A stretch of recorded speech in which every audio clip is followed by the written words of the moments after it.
एका महिलेचा असा प्रश्न आहे की तिचं लग्न झालंय recently in the sense 1 year झालेलं आहे, पण तिला इच्छाच नाही होत करण्याची, सेक्स करण्याची इच्छाच नाही होत. सो तिच्या पार्टनरकडून तिला सतत टोमणे ऐकायला मिळतात की तुझ्यात काहीतरी प्रॉब्लेम आहे, तुझी इच्छा कशी नाही होत.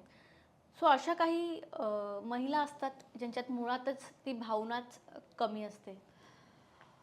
ओके. इमोशनल ग्राउंड्सवर उत्तर देऊ की मेडिकल ग्राउंड्सवर उत्तर देऊ? आधी मेडिकल ग्राउंड्सवर देते. सी, सेक्शुअल ओरिएंटेशन हा खूप मोठा विषय आहे. सेक्शुअल ओरिएंटेशन म्हणजे मी स्त्री म्हणून जन्माला आली आहे, माझ्या शरीरात स्त्रीचे सगळे अवयव आहेत. सो क्रोमोझोम वाईज मी XX क्रोमोझोम आहे, म्हणजे मी जेंडर वाईज स्त्री झाली, आणि XY क्रोमोझोम म्हणजे जेंडर वाईज मेल झाले.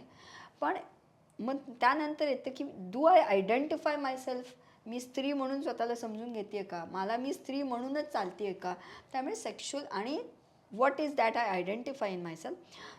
तिसरा महत्त्वाचा भाग असतो सेक्शुअल ओरिएंटेशन, की ओके मी स्त्री आहे, मला स्त्रीसोबत म्हणजे वल्वा ओनर ज्याला मी म्हणतो, योनी आहे माझ्याकडे, मला एका योनी ओनरसोबत सेक्स करायचं आहे, की मला एका लिंग ओनरसोबत सेक्स करायचं आहे, की मला सेक्सच नाही करायचं आहे, ज्याला आम्ही असेक्शुअल म्हणतो.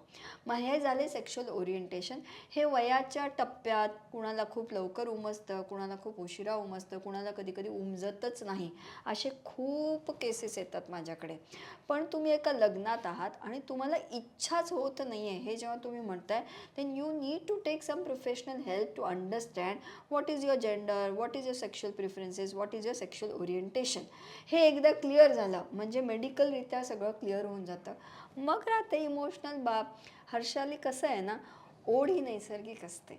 ओढ ही नैसर्गिक असते. ओढ ही कुठल्या कोचिंग, काउन्सिलिंग आणि पॉडकास्ट ऐकून आणि काहीतरी ढिंच्याक काहीतरी करून येत नसते. माझ्या पार्टनरसाठी माझी ओढ आहे की नाही आहे हे त्या बाईला नीट माहीत असतं. ओढच नसेल तर अख्खा पॉडकास्ट 100दा बघू दे गं, काहीच ओढ होणार म्हणजे नाही. अट्रॅक्शन. ओढ म्हणजे अट्रॅक्शन नाही. Attraction can be physical, attraction can be something you see. ओढ म्हणजे मला माझा पार्टनर आपला वाटणं. आपुलकी. आपुलकी, दैट्स द राइट वर्ड. कि कशिश जिसको हम हिंदी में कहेंगे, कशिश ये बहुत कुदरती होती है, नॅचरल होते. लग्न झालं म्हणजे आपोआप ओढ येते, लग्न झालं एक बाळ झालं म्हणजे ओढ येणार असं नसतं. आणि त्याच्यावर तर बोललंच जात नाही, त्याच्यावर बोललंच जाते. ॲटलिस्ट शी टेलिंग.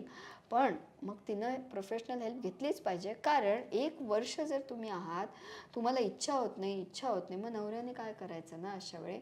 आणि त्या दोघांनी मग ठरवायला पाहिजे ना बसून, you have to figure out की व्हॉट इज गोईंग रॉंग. कारण if you don't figure out, ह्या लग्नात असंच ॲक्सिडेंटली बाळ होऊन जाईल, मग उद्याला एक्स्ट्रा मॅरिटल अफेअर्स होतील, मग तुम्ही असाच नाही संसार करू शकत ना. 1 वर्ष सेक्स होत नाही, then you need to sit in front of a professional person, figure it out. मग जे ऑप्शन्स निघतील त्यापैकी कुठलं ऑप्शन आपल्याला निवडता येईल की नाहीच कुठले ऑप्शन निवडता येत आहेत, मग दुसऱ्या पार्टनरचे काय हाल होत आहेत, ह्या सगळ्यावर चर्चा झाली पाहिजे ना. So that lady should take it very seriously.